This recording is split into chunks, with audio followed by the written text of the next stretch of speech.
Hello guys, मैं विजय अपने YouTube channel पे आप सभी का स्वागत करता हूं। देखिए, जैसा कि आप सभी लोग जानते हैं कि इसके पहले वाले सेशन में भारत स्किल निमी क्वेश्चन बैंक का हम लोगों ने मैग्नेटिज्म और कैपेसिटर का सॉल्यूशन कर लिया था। अब आज हम लोग एसी सर्किट की तरफ चलेंगे। तो गाइस देखिए, अगर अभी तक आप लोग चैनल को सब्सक्राइब नहीं किए हैं तो चैनल को सब्सक्राइब कर लीजिए और वीडियो को लाइक भी कर लीजिए। और अगर कोई डाउट है तो कमेंट ज़रूर करिए और वीडियो सेशन स्टार्ट होने से पहले आप लोग वीडियो को शेयर भी कर दीजिए। तो चलिए अब हम लोग क्वेश्चन की तरफ चलते हैं।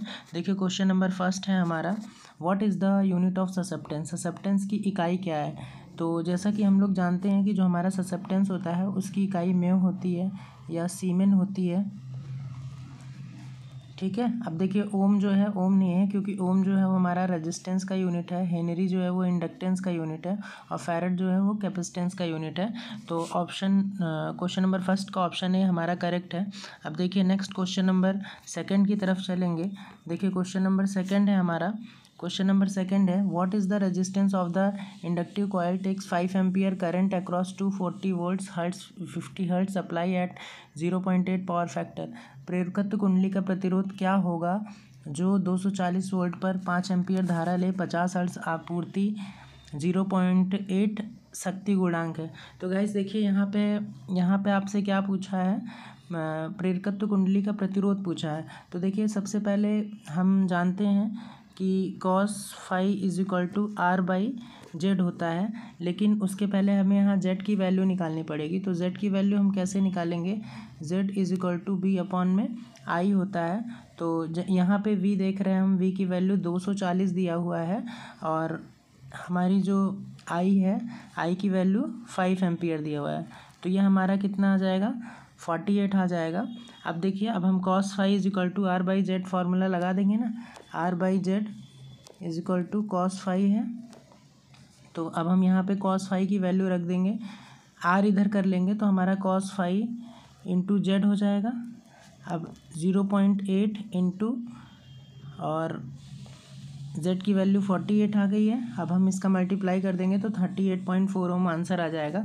तो क्वेश्चन नंबर सेकंड का ऑप्शन सी हमारा करेक्ट है। अब देखिए नेक्स्ट क्वेश्चन नंबर थर्ड की तरफ चलते हैं। देखिए क्वेश्चन नंबर थर्ड हमारा क्या है कि how the resonance frequency can be increased in AC series circuit. AC series श्रेणी परिपथ में अनुनाद आवृत्ति को कैसे बढ़ाया जा सकता है। तो देखिए, जब अनुनाद आवृत्ति को बढ़ाने की बात किया जाता है एसी सीरीज सर्किट में, तो हमेशा क्या किया जाता है कि अगर हम उसके कैपेसिटेंस वैल्यू को कम कर देते हैं या उसकी कैपेसिटेंस वैल्यू कम हो जाती है तो अनुनाद आवृत्ति बढ़ जाती है। तो देखिए ऑप्शन बी हमारा करेक्ट है, रिड्यूसिंग द कैपेसिटेंस वैल्यू, मतलब संधारिता मान में कमी करके उसकी आवृत्ति को बढ़ाया जा सकता है। तो क्वेश्चन नंबर थर्ड का ऑप्शन बी हमारा करेक्ट है। अब देखिए क्वेश्चन नंबर फोर्थ की तरफ चलेंगे। देखिए क्वेश्चन नंबर फोर्थ है हमारा, what is the formula to find the three phase reactive power in the line voltage is VL and line current is IL। Three कलर रिएक्टिव पावर को निकालने के लिए क्या सूत्र है यदि लाइन वोल्टेज VL और लाइन करंट IL है। तो देखिए जैसा कि हम लोग सभी जानते हैं कि PR is equal to VL IL, नहीं ये भी नहीं है, PR is equal to √3 VL IL, ये हमारा √3 VL IL नहीं, ये साइन थीटा हो गया, ये गलत हो जाएगा। ऑप्शन डी हमारा करेक्ट है, PR is equal to √3 VL IL cos phi. Question number fourth का ऑप्शन डी हमारा करेक्ट है। जो हमारा reactive power, three phase reactive power का फॉर्मूला है √3 VL IL cos फाई। तो चलिए नेक्स्ट क्वेश्चन की तरफ चलते हैं। नेक्स्ट क्वेश्चन नंबर हमारा फिफ्थ है, what is the main cause for willow 0.5 lagging power factor in three phase system. Three कला प्रणाली में शक्ति गुणांक 0.5 पश्चगामी से नीचे होने का मुख्य कारण क्या है। तो चलिए ऑप्शन की तरफ चलते हैं। ऑप्शन है हमारा, ऑप्शन ए है हमारा, वोल्टेज के उतार चढ़ाव के कारण नहीं, वोल्टेज के उतार चढ़ाव के कारण नहीं होता है। और क्या है, true power due to resistive load, प्रतिरोधक भार के कारण असली शक्ति, ये भी नहीं होता है। तो देखिए यहाँ पे reactive power due to more inductive load, अधिक प्रेरक भार के कारण प्रतिक्रियाशील शक्ति, जी ऑप्शन सी हमारा करेक्ट आंसर है। क्वेश्चन नंबर फिफ्थ का ऑप्शन सी हमारा करेक्ट है। अब देखिए क्वेश्चन नंबर 6 की तरफ चलते हैं। क्वेश्चन नंबर 6 है हमारा, what is the current in neutral conductor in three phase unbalanced load in star connected system. Star संयोजित सिस्टम में त्रिकला असंतुलित भार में उदासीन चालक में धारा क्या है। तो देखिए धारा इसमें दिया है फर्स्ट ऑप्शन, कोई धारा नहीं बहेगी, नहीं ऐसा नहीं है, उसमें धारा का प्रवाह होगा।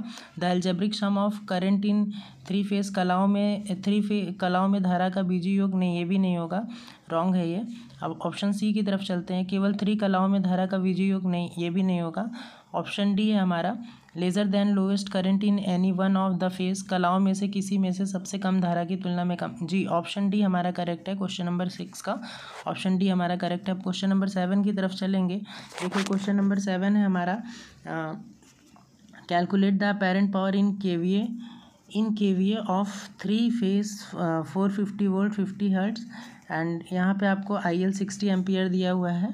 तो सेम देखिए यहाँ पे हम अभी जैसे पीछे आभासी शक्ति का हम लोगों ने फॉर्मूला पढ़ा था, ठीक है। अब देखिए यहाँ पे हम सॉल्व करेंगे, P = √3, एक मिनट, P = √3 VL/IL, ठीक है। तो अब हम यहाँ पे √3 की वैल्यू रख देंगे 1.732 इंटू, और हमारा ये 450 वोल्ट है, और इंटू 10, ठीक है। अब हम इसको सॉल्व करेंगे, मल्टीप्लाई कर देंगे तो हमारा आ जाएगा 11,500.548, ठीक है। अब देखिए, अब ये जो हमारा ये VA में हमारा आंसर आया है, अब हम इसको KVA में चेंज करेंगे तो 1000 से डिवाइड कर देंगे, भाग कर देंगे, 11,500.48 को 1000 से जब भाग करेंगे तो हमारा ये 11.5 KVA आ जाएगा। तो इसलिए ऑप्शन बी हमारा करेक्ट है। तो क्वेश्चन नंबर 7 का ऑप्शन बी हमारा करेक्ट है। देखिए स्पेस कम है, लेकिन स्टेप बाय स्टेप अगर आप लोग ध्यान से देखते जाएंगे, केवल फार्मूला बेस्ड ही पूरा क्वेश्चन है जो आपका सॉल्व हो जाएगा। तो ध्यान से देखिए तभी समझ में आएगा। क्वेश्चन नंबर 7 का बी ऑप्शन हमारा करेक्ट है। अब क्वेश्चन नंबर 8 की तरफ चलेंगे। देखिए क्वेश्चन नंबर 8 है हमारा, क्वेश्चन नंबर 8 है, what will be reading of 2 watt meters WN and W2 in 3 phase power measurement if the power factor is 0। 3 कला बिजली मापन में 2 वाट मीटर W1 W2 की रीडिंग क्या होगी यदि पावर फैक्टर 0 है। तो देखिए जैसा कि यहाँ पे ऑप्शन में दिया है कि W1 W2 बहुत आर पॉजिटिव रीडिंग, तो नहीं ऐसा नहीं है, पॉजिटिव रीडिंग नहीं देंगे वो। और क्या है, W1 W2 W positive negative reading, तो इसमें बोल रहा है कि W1 जो है वो धनात्मक देगा और W2 ऋणात्मक देगा, ये भी गलत है। देखिए इसमें क्या होता है कि जो हमारे दोनों होते हैं W1 और W2 के बराबर हैं, लेकिन इसके विपरीत संकेत के साथ होते हैं। मतलब ऑप्शन सी हमारा करेक्ट है, W1 = W2 but with opposite signs. तो ये जो है ऑप्शन सी हमारा करेक्ट है। अब देखिए क्वेश्चन नंबर 9 की तरफ चलेंगे। क्वेश्चन नंबर 8 का ऑप्शन सी हमारा करेक्ट है। क्वेश्चन नंबर 9 की तरफ चलेंगे। क्वेश्चन नंबर 9 है हमारा, क्वेश्चन नंबर 9 है हमारा, 240 वोल्ट RMS के लिए वोल्टेज का अधिकतम मूल्य क्या है।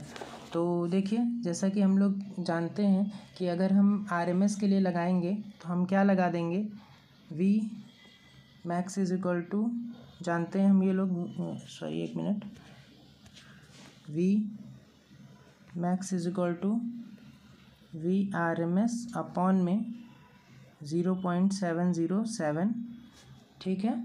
अब ये हमारा क्या हो जाएगा, 240 अपॉन में 0.707। अब हम इसका डिवाइड कर देंगे तो हमारा आ जाएगा 339.46 वोल्ट, ठीक है। 46 मतलब नियर अबाउट ये 339.5 वोल्ट आ रहा है। तो क्वेश्चन नंबर 9 का ऑप्शन सी हमारा करेक्ट है, ठीक है। अब देखिए क्वेश्चन नंबर 10th है नहीं, इसमें 11th की तरफ चलेंगे। क्वेश्चन नंबर 11th है हमारा, what is the formula for reactive power in AC circuit. AC circuit में रिएक्टिव पावर का फार्मूला क्या है। तो जैसे हम लोग जानते हैं PR = VI sin थीटा होता है, ठीक है। PR = VI sin थीटा होता है। क्वेश्चन नंबर 11 का ऑप्शन डी हमारा करेक्ट है। अब क्वेश्चन नंबर 12 की तरफ चलेंगे। देखिए क्वेश्चन नंबर 12 है हमारा, क्वेश्चन नंबर 12 है हमारा, calculate the impedance of the circuit R 5 ohm and XL 36 ohm and XC 24 ohm। R 5 ohm, XL 36 ओम, ठीक है। तो इसमें देखिए प्रतिबाधा की गणना करनी है हमको। तो जैसा कि हम लोग फार्मूला जानते हैं कि हमारा फार्मूला क्या होता है, Z is equal to r square plus XL XC का स्क्वायर। इसमें देखिए इसका मतलब क्या है कि एक्सएल एक्सी में से जो भी ज़्यादा होगा उसको हम माइनस कर लेंगे। तो एक्सएल एक्सी में अगर हम माइनस करेंगे, देखिए हमारा 36 दिया है एक्सएल और 24 दिया है, तो 36 माइनस 24 कर देंगे तो ये हमारा आ जाएगा 12, और 12 का स्क्वायर करेंगे तो हम हमारा 144 हो जाएगा। तो अब हम डायरेक्ट यहाँ पे देखिए आर की वैल्यू जो है हमारा 5 है, तो 5 का स्क्वायर करेंगे तो 25, और ये हमारा एक्सएल और एक्सी की वैल्यू 144 आ गई, ठीक है। अब इन दोनों को प्लस कर देंगे तो 169 हो जाएगा, और 169 रूट में है तो ये हमारा 13 का स्क्वायर होता है। तो ऑप्शन सी हमारा करेक्ट हो जाएगा। क्वेश्चन नंबर 12 को ऑप्शन सी हमारा करेक्ट हो जाएगा, ठीक है। तो 13 ओम ये हमारा आंसर हो जाएगा। अब देखिए नेक्स्ट क्वेश्चन नंबर 13 की तरफ चलते हैं। क्वेश्चन नंबर 13 है हमारा, व्हाट इज़ द, एक मिनट,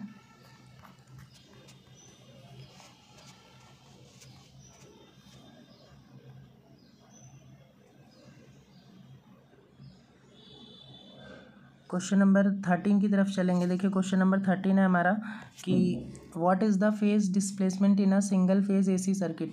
एक एकल फेज एसी परिपथ में कालांतर कितना होता है। तो जैसा कि आप सभी लोग जानते हैं कि एसी फेज में हमारा 90 डिग्री होता है, और अगर हम सिंगल फेज़ की बात कर रहे हैं तो, और अगर 3 फेज़ की बात करेंगे तो हमारा कितना हो जाएगा, 120 डिग्री होगा।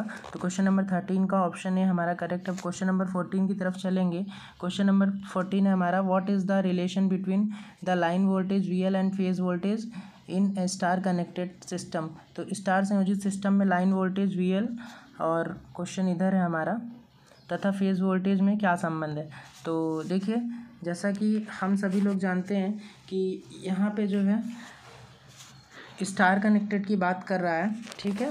स्टार कनेक्टेड में VL और फेज़ वोल्टेज में VL is equal to √3 phase voltage हो जाएगा, ठीक है। अगर यही बात हम क्या कहते हैं, देखिए स्टार में क्या होता है कि IL is equal to IP होता है, line current is equal to phase current होता है।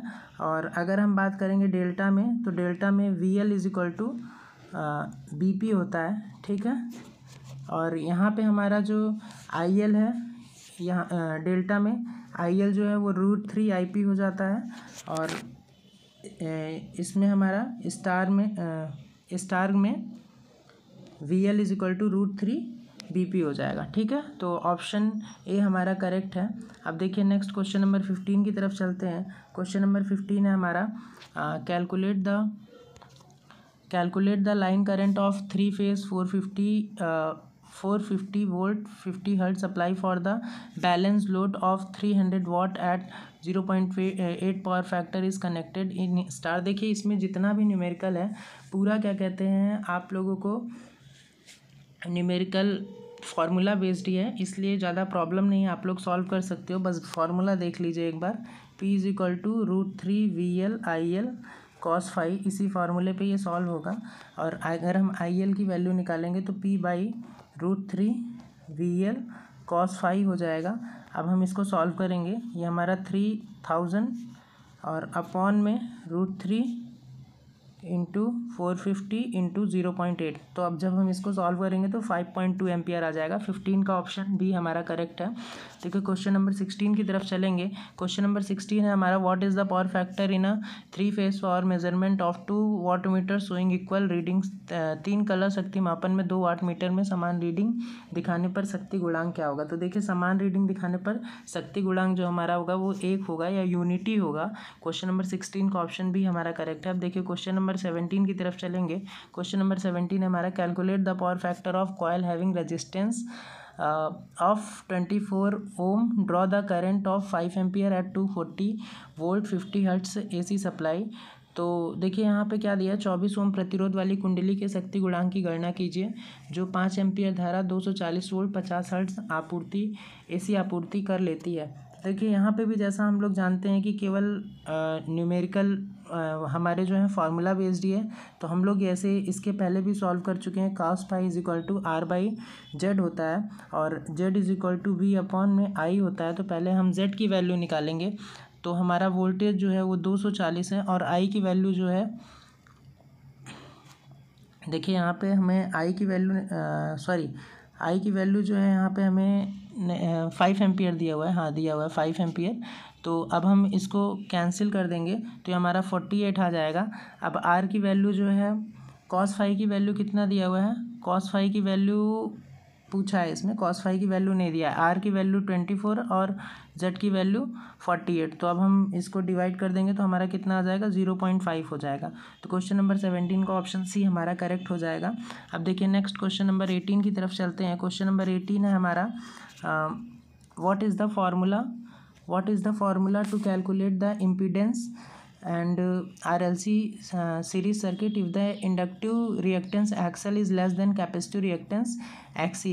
RLC परिपथ के प्रतिबाधा Z की गणना करने का सूत्र क्या है यदि प्रेरकी प्रतिघात आधारित प्रतिघात से कम है। तो देखिए कम की बात किया है, तो यहाँ पे मतलब ये जो हमारा कम की बात किया मतलब XC माइनस XL हो जाएगा। जो कम होता है वो हमेशा उसमें से घटा देते हैं, तो इसलिए हमारा ऑप्शन डी हमारा करेक्ट हो जाएगा, XC माइनस XL का होल स्क्वायर हो जाएगा। तो क्वेश्चन नंबर 18 का ऑप्शन डी हमारा करेक्ट है। क्वेश्चन नंबर 19 की तरफ चलेंगे। क्वेश्चन नंबर 19 है हमारा, calculate the power factor of RLC circuit having resistance 15 watt और resultant reactance 20 watt connected across 240 volt 50 hertz supplies. तो देखिए यहाँ पे भी हमें क्या करना है, शक्ति गुणांक की गणना करना है। तो सेम वैसे ही हम सॉल्व करेंगे। तो कैसे करेंगे, देखिए यहाँ पे कॉस फाई इज,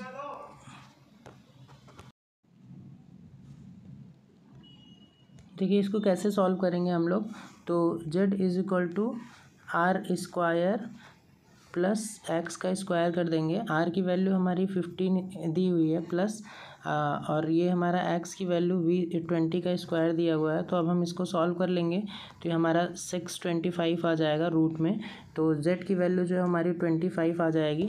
z की वैल्यू कितनी आ जाएगी, 25 आ जाएगी। अब हम फार्मूला लगा लेंगे, cos phi is equal to r by z. तो आर की वैल्यू जो है हमें कितनी दी हुई है, 15 दी हुई है और इसकी वैल्यू हमें जेड की 25 हो जाएगा। अब हम इसको जब सॉल्व करेंगे तो हमारा 0.6 आ जाएगा।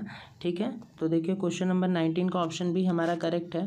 अब नेक्स्ट क्वेश्चन की तरफ चलते हैं। नेक्स्ट क्वेश्चन नंबर हमारा है 20 पे। देखिए 20 पे क्या दिया हुआ है, 20 पे दिया हुआ है कि calculate the value admittance of RLC parallel circuit connected across 240 voltage 50 hertz और 8 एम्पियर। तो मतलब देखिए वही है कि जैसा कि हम लोग जानते हैं इसमें एडमिटेंस पूछा है, मतलब एडमिटेंस हमारा z is equal to 1 upon में आई वाई होता है। अब हम पहले z की वैल्यू निकालेंगे, z is equal to v upon में आई।